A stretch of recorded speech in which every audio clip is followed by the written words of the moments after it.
प्रेरणास्पद कथाएं YouTube channel पर मैं धनंजय जैन आप सभी का हार्दिक अभिवादन करता हूं। छोटी सी कहानी डीजे की जुबानी। दोस्तों, एक राजा नगर में ही स्थित भगवान शिवजी के मंदिर में प्रतिदिन पूजा अर्चना के लिए जाता था।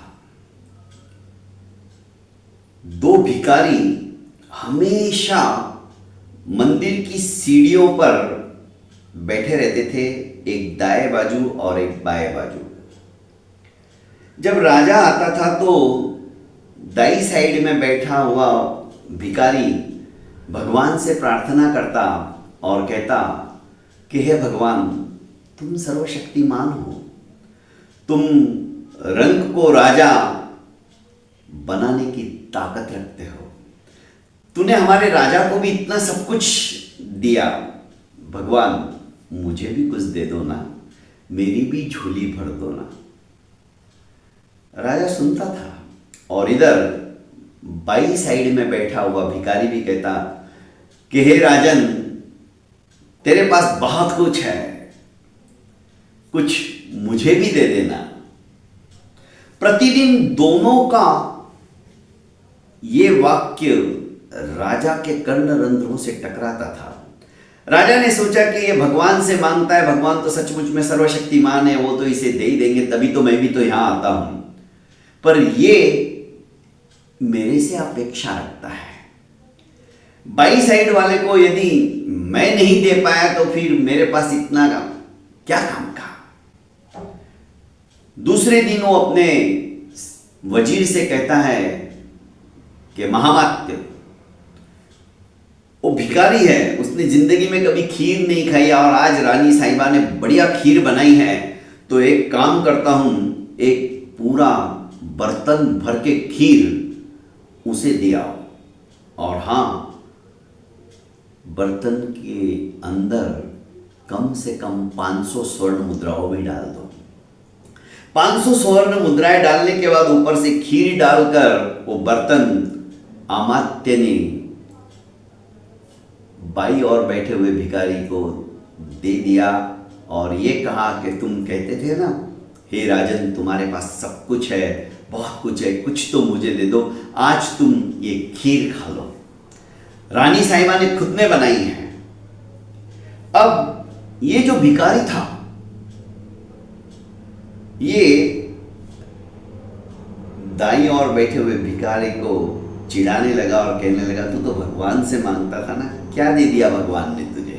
देख, मुझे राजा साहब ने खुद ने खीर भिजवाई है, वो भी रानी साहिबा के हाथों की बनी हुई। यह है भाग्य, यह है दातार।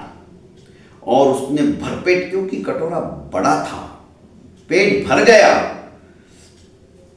भिखारी का कोई आगे पीछे तो था नहीं जो घर पे लेके जाता। उसने कहा, चल तू भी क्या याद रखेगा यार, ये बची हुई खीर अब तू संभाल। पर इसकी पत्नी थी भिखारी की और एक छोटा लड़का था, ये भीख मांगकर अपने कुटिया में चला जाता था। उसने कहा, ठीक है, मैं अकेला क्या पीऊं, मैं मेरी घरवाली को भी पिलाऊंगा। ठीक है, जा, बोले तू भी क्या नाम लेगा मेरा, और वो चला गया। पर दूसरे दिन बाईं ओर बैठा हुआ भिखारी वापस वैसा ही दिखा और दाई वाला भिखारी, दाई सीढ़ियों पर बैठने वाला भिखारी गायब था। राजा को कुछ अटपटा लगा, फिर भी उसने पूछ लिया, कल तुम्हें खीर नहीं मिली? अमात्य क्या खीर नहीं देके गया? अरे महाराज, क्या खीर थी, जबरदस्त, मजा आ गया, मैं तो तृप्त हो गया, आपने बहुत मेहरबानी की। और वो कहां दिखाई नहीं दे रहा है तुम्हारा दोस्त?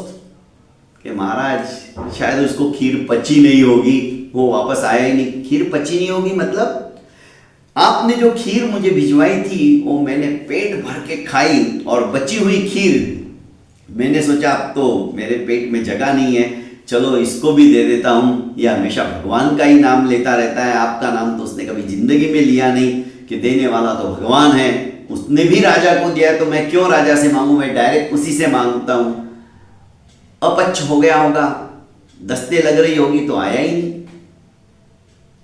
राजा ने कहा, नहीं, सचमुच में उसे भगवान नहीं दिया, मुझे तो एक माध्यम बनाया, तुझे भी माध्यम बना डाला भगवान ने, देने वाला तो वही है। पता है, उस खीर के नीचे मैंने स्वर्ण मुद्राएं रखी थी, अब भिखारी को काटो तो खून नहीं।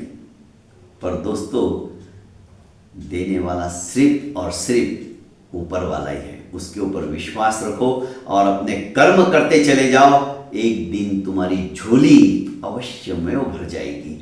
ये विश्वास जब हमारे मन में रहेगा तो देखिए, हम हर किसी के आगे हाथ नहीं फैलाएंगे, सिर्फ और सिर्फ उस परम पिता के आगे ही हमारा हाथ इस तरह से मांगने के लिए फैलेगा। बहुत बहुत धन्यवाद, प्रणाम दोस्तों। प्रेरणास्पद कथा यूट्यूब चैनल को लाइक कीजिए, सब्सक्राइब कीजिए और ज़्यादा से ज़्यादा अपनों को शेयर कीजिए।